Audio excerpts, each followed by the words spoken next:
Hi, everyone, and welcome to the Lulu Story podcast, where style meets soul, a place to inspire you on your own journey of becoming and self expression. Through conversations with inspiring women, we will uncover what it is to truly show up as ourselves and the tricks and tips to build a wardrobe and style you love so you can feel at peace in your skin, be visible, and thrive as yourself. And on today's show, I have the incredible Zoey, who is a spinal energetics practitioner, but more than that, is an incredible healer. I have been firsthand experience with Zoey, which is why I had to get you on. It's not a well known practice, so I'm really interested in kind of sharing that. First of all, Zoey, thank you so much for coming and joining us today. Thank you for having me. Thank you. Tell me, Zoey, I would love to know how about your journey getting into spinal energetics? What has led you to this point? I think we can all go back to our sort of childhoods. I won't go back that far because we can sit here all night talking about it. But I think right from the beginning, when we're born into perhaps conditionings. Little things happen to us. Like when I was 4, I broke my leg. Hmm. I was in a car crash with my mum and my brother. So things like that happen, which, are kind of like little traumas and big traumas. But for me, which was the most profound kind of time in my life where I kind of really started to notice that my health wasn't optimal, was actually when I was in my early 20s. So it all kind of started really when I was with a ex-partner. And I was in a very toxic, abusive relationship. And it was one of those things where at the time I didn't realize I was in a toxic, abusive relationship. It was just one of those things that things gradually happened. And actually, because they gradually happened, they felt what I'd call normal. So it might start off with a bit of kind of like emotional abuse, like, oh, that you look awful in that, or that makes you look fat, or, kind of these vocal things. And then as times went on, your kind of body gets used to it, and you get used to kind of treading on eggshells and living in this environment. But obviously it scaled right up to actual like physical abuse. And actually I felt in a way I was quite kind of disconnected from my body. So I didn't realize, but I'd become so accustomed to this kind of environment I was living in that actually I kind of like detached from my body. So that's where it started. But also around my early 20s, I actually had I kind of was at work one day and had this like really excruciating pain. And I ended up going to A&E, and basically I had a huge cyst growing off my right ovary. Wow. And I knew at one point I was gonna have to have surgery, but I didn't know. I thought it was just going to be a little keyhole thing and it would be done. But actually, this cyst was like 15 centimeters wide. So Wow. I had to have I'm not sure what they call it, like a cesarean style kind of operation. And so from then on, I actually ended up losing the whole of my right ovary because it was so damaged from this like really huge cyst. And in my head, obviously, I always wanted to be a mother. But they did tell me, because you've lost one of your ovaries, we don't know how your body's now going to respond. So you may find it difficult to have children. And the advice the doctor said to me was like, the sooner you try for children, the better, because if you don't know that, you're going to be able to have children, then you might have to go down other avenues. So that was always in the back of my mind. But bearing in mind, I was only about 22. I'd just really been with the same partner for not that long. It was a very short period of time. But in the back of my mind, I was like, I really want to be a mum. And almost at the time's ticking. I don't know what my body's going to do. So I'm sorry, I was about 25. And a few of my friends had started to have children. This kind of overwhelming thing came over me, and I was just like, I do want to be a mum, and actually, I don't want to leave it Mm. too late. So we kind of discussed it, even though I was quite disconnected from my body, and even though really deep down I knew that perhaps this relationship wasn't the best for me. This kind of like motherly instinct took over me. I was like, I really want to be a mum, and I did love him, but it was this, yeah, it was like, even though this behavior was happening in the background, it was just like, I just, yeah, was so accustomed to it. It just felt kind of natural. Anyway, to cut a long story short, I did find myself pregnant, but this was when it kind of all really sort of started for me. So I did manage to obviously get pregnant, and it took us quite a long time. And then after that, for about 21 weeks, I ended up having like excruciating pain. And I ended up going to like A&E. Anyway, they ended up doing those things and they thought I would test and they thought I was actually going to go into like a premature labour. I didn't. And in the end, they were saying, oh, you've got a short cervix and all these different things. They didn't really come up with a particular thing, but they just said, you're going to have to stay in hospital now on a tilt because we feel like you're going to go into like an early premature labour. And basically I was having regular pain, so almost like regular contractions, like every 10 minutes, like excruciating pain. And my partner at the time, he kind of made it a bit like, oh, what have you done? Like, why have you, kind of put all this blame on me for being in hospital? And yeah, it was just a very strange kind of time. Anyway, I managed to get a little bit further along my pregnancy and they said, okay, we think you can go home now.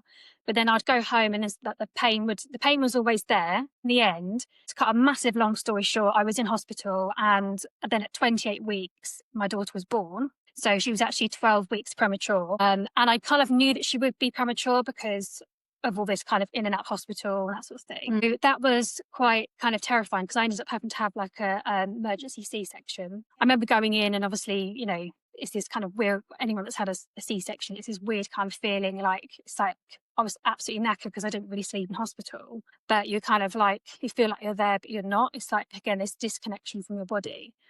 But anyway, she was born. Because obviously she was born so premature, that was all part of, she got whisked away. But then they actually came down about half an hour later and they said, like, we've managed to control her breathing now, but actually there's actually significant trauma to her arm. And her arm had been stuck down my birth canal and I'd been contracting on her arm. Essentially, her left arm was dying. And they said, there's been no blood supply or no oxygen there for a significant amount of time. So she said, we are going to have to transport her to Great Ormond Street. So this was, this was like half an hour after the actual operation. They'd obviously managed to stabilise her, but they didn't have the facilities. This was at Brighton to deal with this injury there. So they said, look, we're going to have to take in a special ambulance up to Great Ormond Street now. And I hadn't even touched her, hadn't had any contact with her. So it was very traumatic. And then before they took her with the ambulance, they just wheeled her down. I just managed to have a little look. And then off she went up to Great Ormond Street and obviously had to have like this quite sort of life-saving, operation on her arm, basically. So that was all quite traumatic. I mean, she's actually now nearly 14. Oh, wow. And she's still got her arm, but she has got a disability to her left arm. Okay. But Great Ormond Street were amazing and, they've been a huge support to me over the years. But that's where it all kind of started. And then when she was 2, I decided that I just could not cope with the environment that we were in. So obviously I'd had this, lovely baby with quite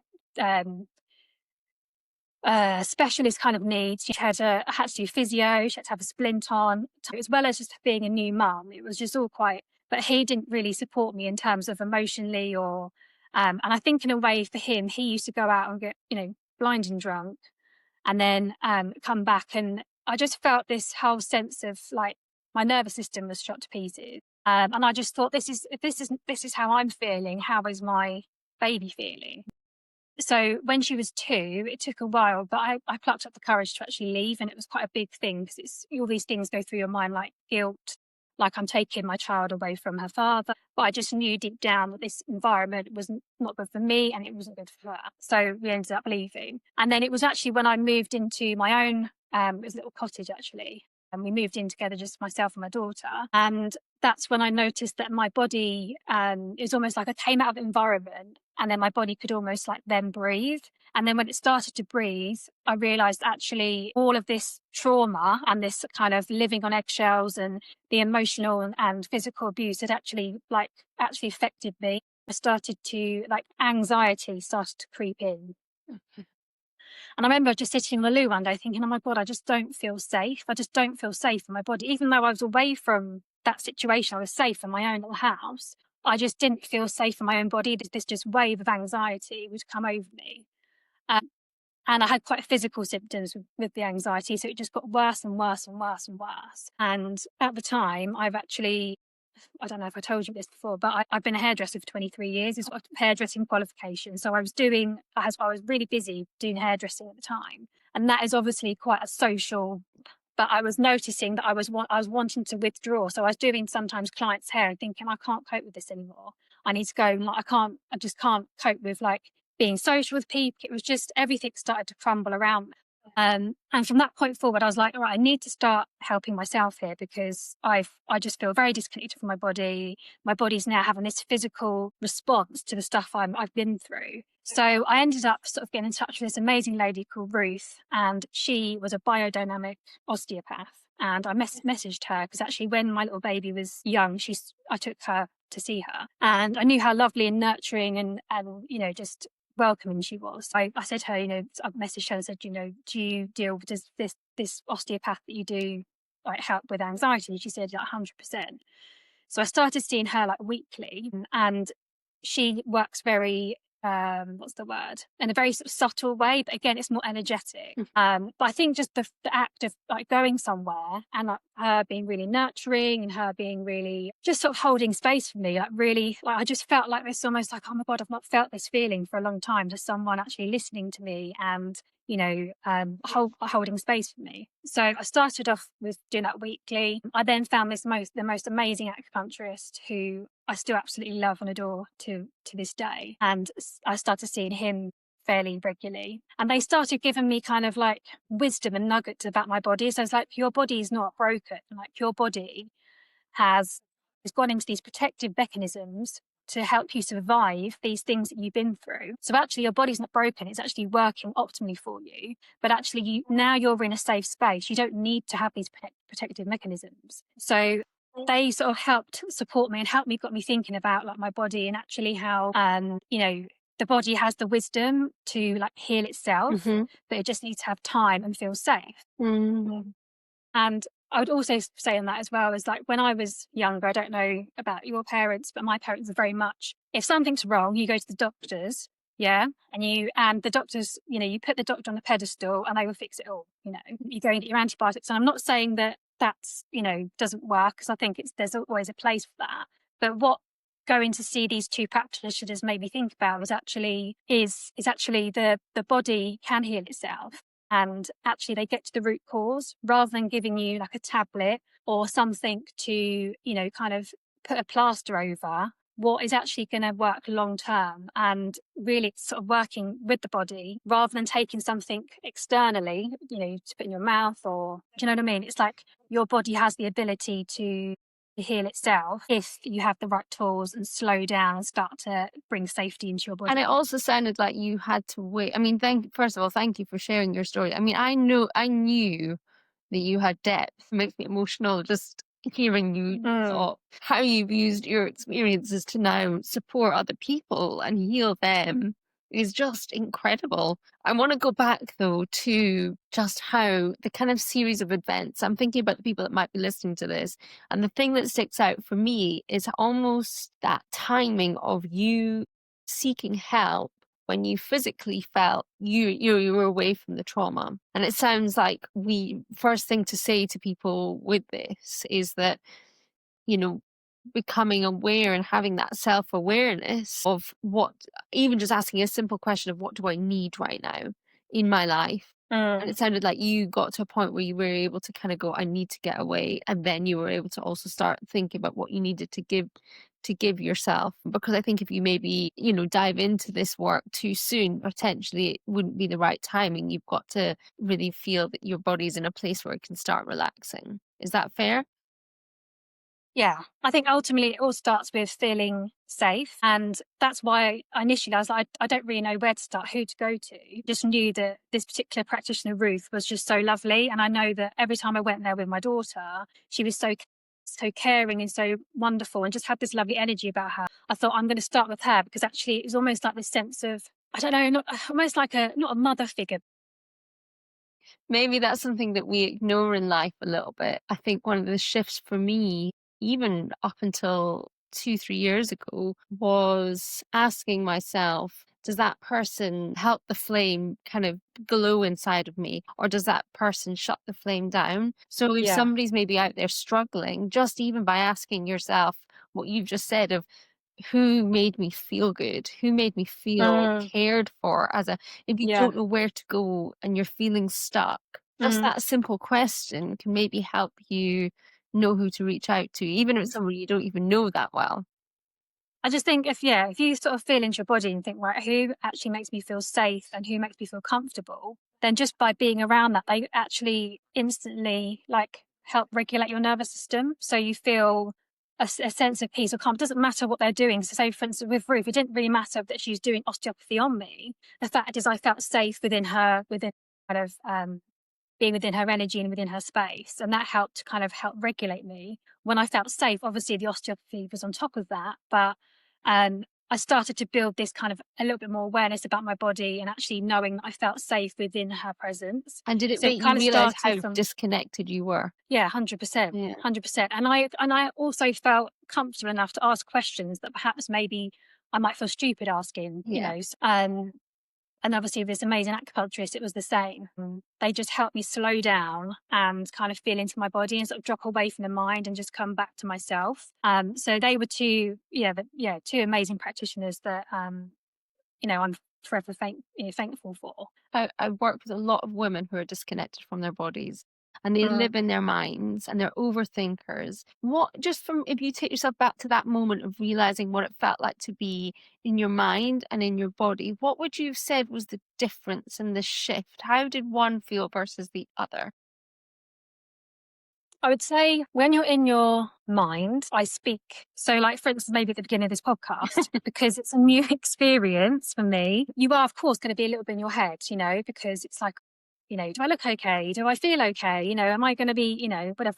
But it's actually when you start to slow down, you don't need to like go fast. When you start to actually slow down. So, I actually feel like I've slowed down now consciously within this podcast is actually you drop into your body and your breathing stops and actually there's no need to rush. Mm, It just feels like, again, just like almost like a softening of the breath, a dropping of the breath. And yeah, I just think you have when you come into the body, you have a little bit more awareness of what your body needs, what's around you, rather than your head. You're kind of in this kind of yeah, it's like a bit more of a, for me, a bit more of a fight flight kind of um space, rather than actually, dropping into the body and trusting. definitely a relaxing and be I can now know the difference between the two and how quickly I can get into my head. And again, I think you did a beautiful example there at the beginning of the podcast, and how important, breath work is obviously having a huge, rise at the moment. And it's wonderful, but it is so accessible for us all. Mm, And I think it's so easy for us to forget that we have that access to sitting in our body. And the benefit of it is, obviously I want to dive into more with you, but just I think often for women especially, there's a deep inner knowing that we have maybe been ignoring, that our brain tries to kind of convince us of something else, which is potentially what you were doing in your 20s with, a partner that wasn't right. You were convincing yourself, you're in your head thinking it's got to mm, be like this, it's got to be okay, whereas your yeah. body had knew the answer deep down. Mm. Sometimes we don't want to face that answer. And actually, when I look back now, which is quite an important kind of point I want to make as well, is that my daughter knew as well that that environment was not safe. Because I kind of look back now and I think, okay, even when the child is within the womb, they sense, what's going on in the outer environment. And I think obviously as a mother, you're very connected to your baby physically, but she almost could sense that this environment she was going to be born into perhaps wasn't safe and right for her. So that's why I was thinking in my head, I'm kind of like, was she just trying to get out, trying to escape from that? And again, like the body holds the score. So again, her arm being trapped, it's just this whole thing. I mean, I really feel like she had this awareness even before she was even earthside that actually maybe this environment she was going to be going into wasn't right for her, which then led me to be in hospital, to be away from that partner at the time, which then gave me a bit of respite to manage to get her to 28 weeks. And I know obviously how it unfolded from them wasn't great, but it then led me to then, get away from that particular relationship and actually live a much better life, becoming Yeah, a lot a more. lot more aware. And actually, in some ways, I'm really thankful for all the experiences I've had because actually they've led me to where I am now. So Yeah, and it is. I mean, yeah. let's now. I mean, I honestly can't thank you enough for sharing all of this, because I'm sure it will touch many people. But tell me the jump then from going to these practitioners and meeting these people and hairdressing and being a mum. When we first met and you were giving me a massage at an event, and then Yes, that's it. which was one of the best Yeah. massages, even though it was in that crazy hot hall, it was one of the best. What then? How have you got to running to training in this spinal energetics today? Where's that leap? How's it happened? So And what is fast spinal forward. energetics? We'll need to get into that as well. Yeah, yeah. So fast forward really now to lockdown. So since sort of living on my own in lockdown, I then met a new partner, and had another baby with him, which is actually very healing, and going through that experience then with a partner that was completely different. So I'll just touch on that. Can I But ask you a quick question about meeting him though?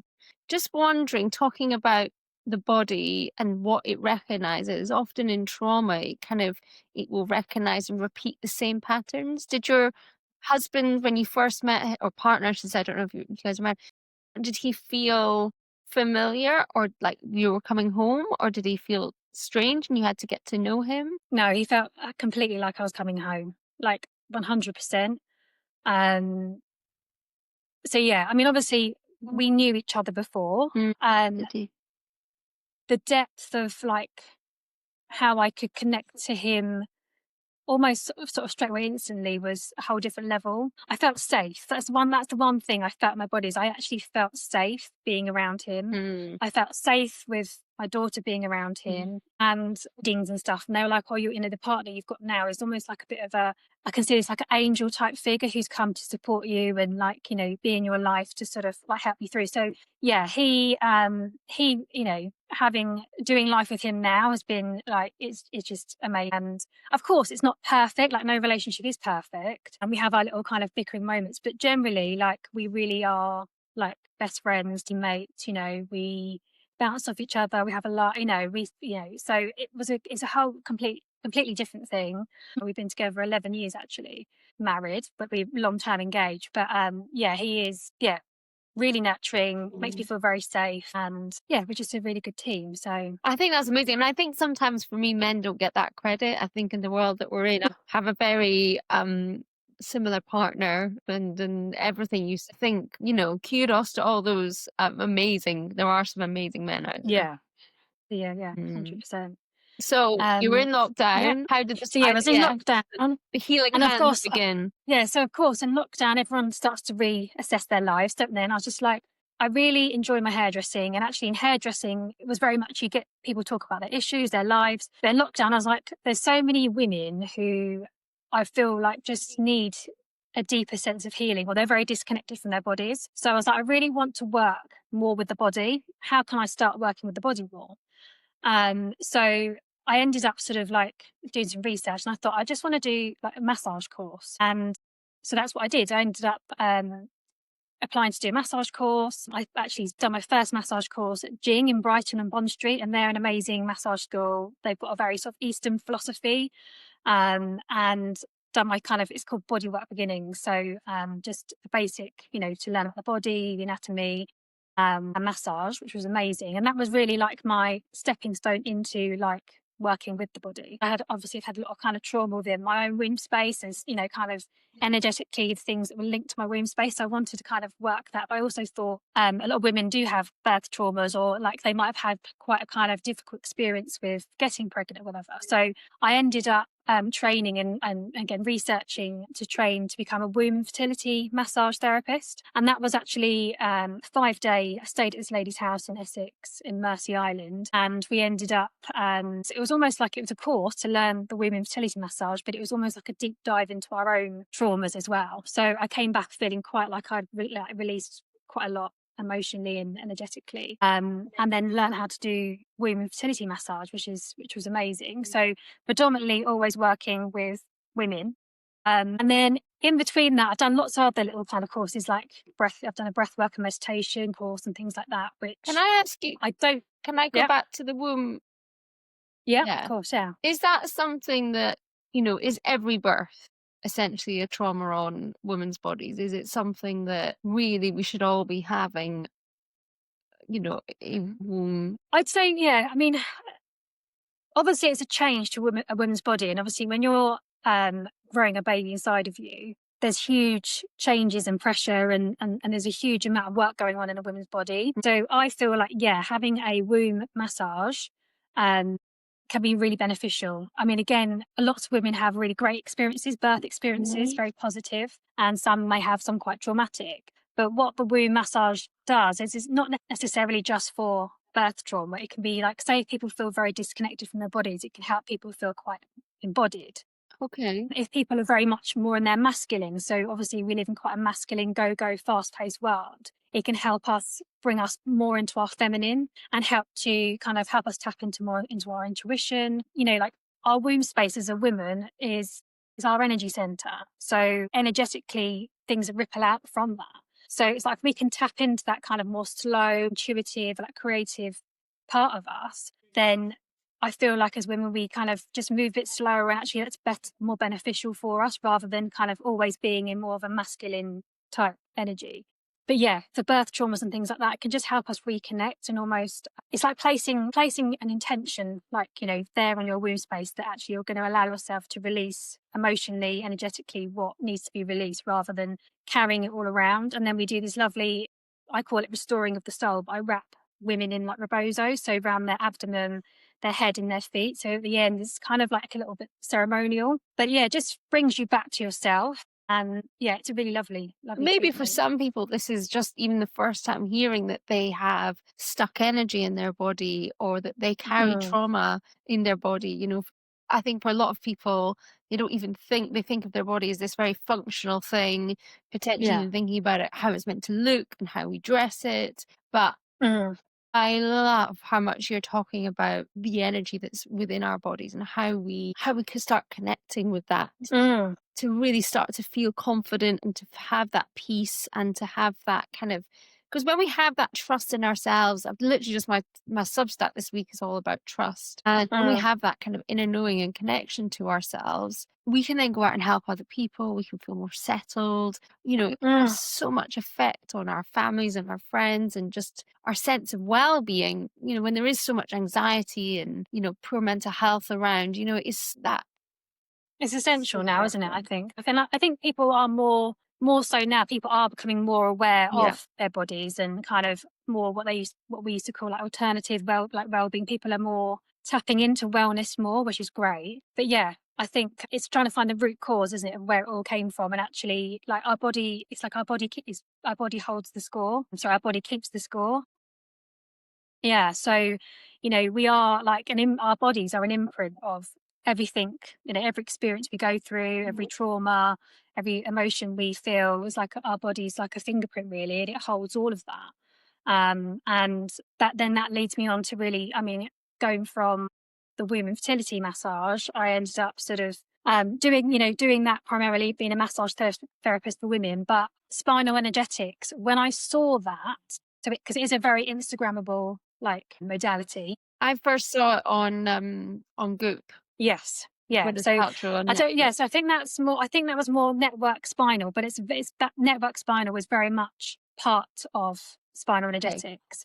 So it's a similar thing, but slightly different. But yeah, I saw that same thing. So I initially saw that, and then I also saw again things on Instagram filter in. But I was just like, wow, that's amazing. Which a lot of people do. They look at it and think, how does the body move without anyone touching it? So anyway, I've done some research into it, but all the values and ethos of it I absolutely loved. And I was already kind of doing lots of meditation and like yoga and things like that. And so it's got all those sort of philosophies combined into it. But I was like, I really want to do this modality. I really, really would love to do it. But the lady whose modality it is, she's an Australian chiropractor, Dr. Sarah Jane, and they only come over to the UK once a year to do it. It's a fairly new modality. I think it's only been around about 3-4 years. So she's kind of used her chiropractics, but lots of other modalities that she's picked up over the years. Like she was Buddhist and all these different things, yoga teacher, and it's kind of almost she's come up with this modality. Almost to my mind, I was like, oh, I want to do this. This is really what I want to do. And done some research on it. And of course, it was quite an expensive course. I just thought, you know what? at some point I will do this course. And however, if I have to save up to do it, that's absolutely fine. So in my head, I was like, I'm going to start saving up. But anyway, to cut a long story short, I didn't manage to save up, but some money came in from again, that's another whole story, which I won't go into today. But it was almost like I manifested some money to come into my life, and I was able then to pay for this course up front. And I had to do a big application form, and they had to know that I was physically, mentally, emotionally, spiritually kind of well enough to kind of like participate in the course. So tell me, for anyone that doesn't know what spinal energetics is, like, if I was to, I obviously have had the experience, but what are you doing? What is the practice? What is it that you're Okay. clearing? What is it? You're not touching me yet. I'm moving in this session. What's happening? So spinal energetics is a modality where we work with the spine to access the nervous system. And we also work with the chakra system and the energetic field. And what we're essentially doing is our body is, like I say, an imprint. And when something happens to us in our life, so for instance, someone sprains their ankle, we would instantly put our weight on the other ankle to help cope with that situation. So then the body becomes slightly unaligned. But when the other ankle heals, it's like our body doesn't go back. It's like we've built in a tension pattern. This is the same with our emotions. If we go for an emotional experience, like stuff happens in our life that's quite traumatic, our body isn't quite ready, perhaps maybe to process it at the time. So it will form a tension pattern to cope with that. So what we're essentially doing with spinal energetics is we're accessing the nervous system to help the body to release these tension patterns. And what we're doing is we're actually working with the body's innate intelligence. So when I say the innate intelligence, we're all born with this innate intelligence, but through life we disconnect from it through conditioning, traumas, suppressed emotions. So we're bringing the body back to try and tap into this innate intelligence, which our body holds as our body's wisdom, the wisdom that, helps us to breathe, our heart to beat, if we fall over, a scab to form, So we're tapping into this wisdom of the body to help the body to unwind, to release, to recalibrate, and to self-regulate again. So what we do is, obviously, it'll be very, very subtle, like touch. I will touch the spine, but we will go along and there will be a point of resonance where your body will allow me in. Now, this can be something very subtle, like it could be like a little twinge, I might be able to feel. You might have a deepening of the breath. So you might just go, it could be so subtle. So it's my job as a practitioner to look for these subtle cues. But it would be like a point of resonance that I would feel. It could just be like a sort of like area of heat, or just something I can feel, and this is where your nervous system is going to let me in, and then we access. So before all of that, anyway, I should also say there's quite a lot of chiropractics involved in spinal energetics in terms of how we analyze the body. So we do a chiropractic technique where we work with the feet and the ankles to see if the tension pattern's high or low in the body. So wherever your body's directing me to go, we'll work high or low in the body. Maybe we'll look at the feet, and some people will have like a shorter leg. And when I say short leg, there'll be a slightly lift in like one of their legs. If there's a slightly shorter leg by looking at their ankles, then that's the side we'll work on. Then we have a look at the Achilles tension, and also to see whether the foot pads are even or uneven. So that tells us whether it's high or low in the body, what side to work on. We go along very slowly to find the resonance, either on the actual fixation, the actual tension pattern. So we find it. So we might find that first by palpating. Sometimes you can feel like a physical tension, like you can actually feel the tension within, say, we're working on the neck. It might feel like a bit like a knot, or it might feel just like, you could just feel like not a lump, but just like this area of tension. And then we go to try and find the resonance, so where your body's going to let me in. So we might go along where the actual tension pattern has been found. We might go on the actual spine, or we might go on, there's actually energetical spines. So we have energetical spines on our neck and on our sacrum. With you, is there 4 layers? So there's our actual, obviously, our bodies, and then is there like layers that you're then working with? Yeah, so we're level 1 spinal energetics, which is what I've trained in. We work up to the soul level. So we have our physical body, and we then have our emotional body, our mental body, our spiritual body, and our soul level. So for instance, with this tension pattern in the neck that's happening, I'll then go in, obviously find where your body allows me to access, and then I'll pull up through these layers. And again, there will be a point of resonance where your body may respond by having some movement. Again, a deepening of the breath. Maybe I can just feel like this, where it's kind of like I can feel that it wants to be released there.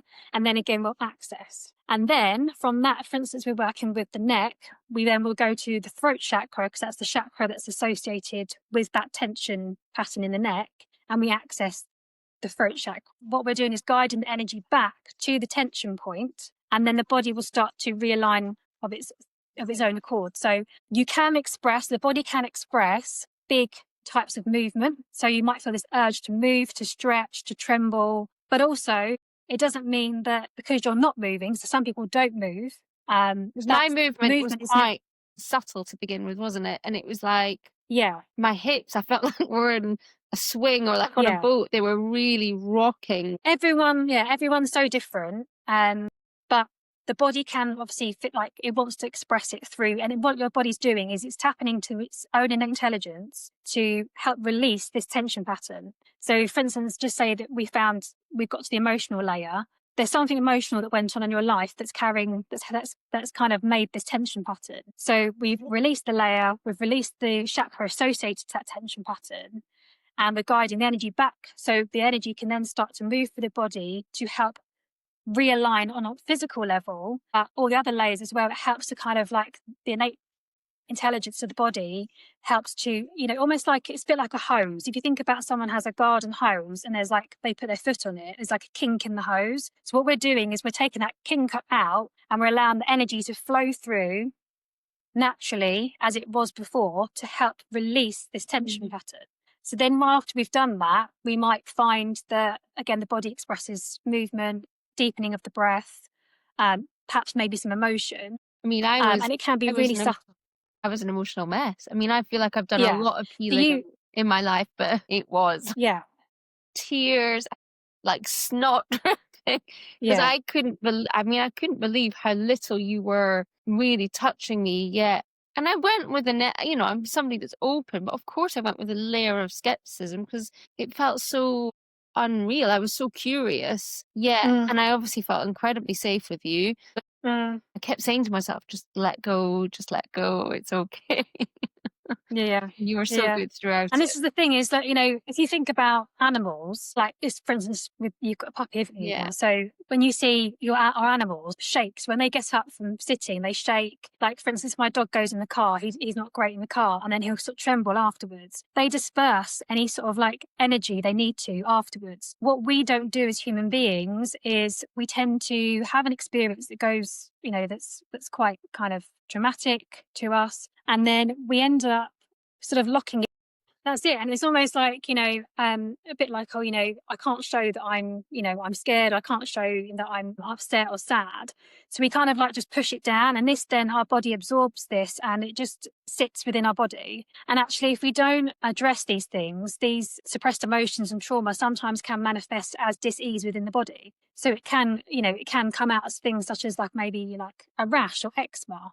These are all signs that your body's trying to communicate with you that actually there's something maybe that needs, helping this suppression to come up. And obviously people have like quite chronic illnesses sometimes as well, which they might have tried lots of other different techniques and modalities, but we're working with the chakra system and the energetic field. Bioenergetics can be really effective for sort of, chronic illnesses. But how I like to describe to my clients is that really we're a bit like an onion. So we have layers. So for instance, say if someone come to me and said, look, I've been having a pain in my glute. I've had it for about 5 years and I've tried massage, I've tried this, I've tried that.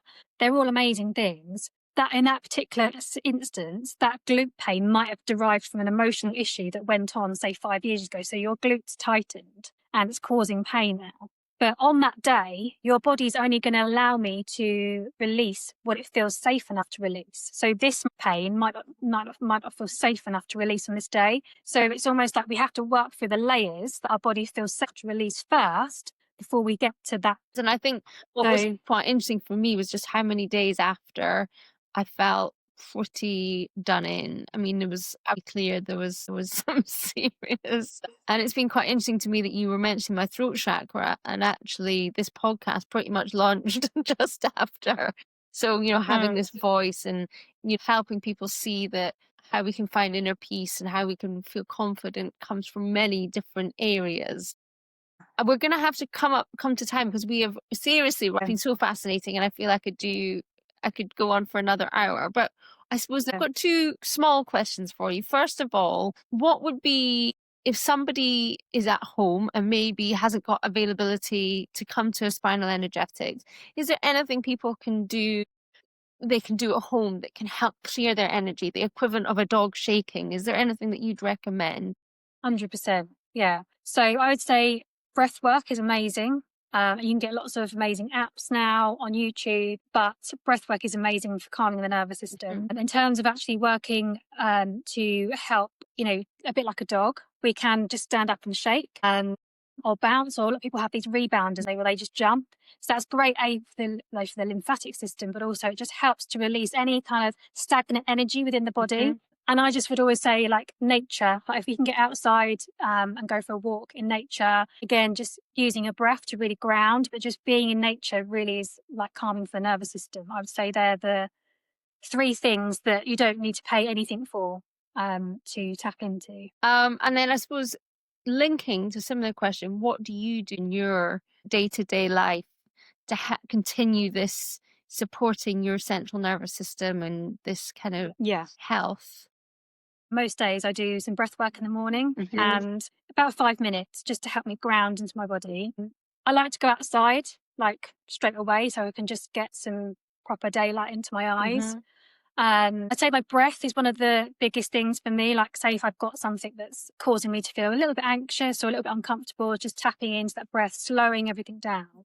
We can slow everything down, then everything just, you can just feel your body drop. Getting out into, again, nature, It's is so something I have. powerful. Zoe, this has been a very moving. I feel like whenever I'm with you, I cry. When we really use our pain and we can turn it into what gives us purpose, I think Mm, can really support people. So I think whatever people are going through at the moment, if you can really take that opportunity to heal it where you can, find people mm, that make you feel safe, yeah, and see if you can use it to turn it into the goodness yeah. you can put out into the world. I feel like, life is a long journey and obviously, we can't control what happens in our lives, but I am really thankful for all the experiences I've, been through. It's kind of like given me a type of wisdom, which I love the work I do.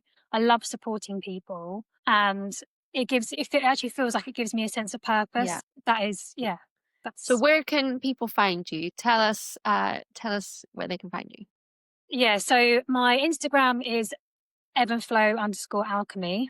I also work within a studio in Lewes called Shy. I also work in Brighton at Higher Ground. And I'm also doing a group event actually for the Brighton Wellness Festival on the 5th of October. So if anyone wants to come with a friend and experience spinal energetics in a group, that is an amazing experience. So yeah, it's all on my Instagram. I also have a booking platform which you can find through there.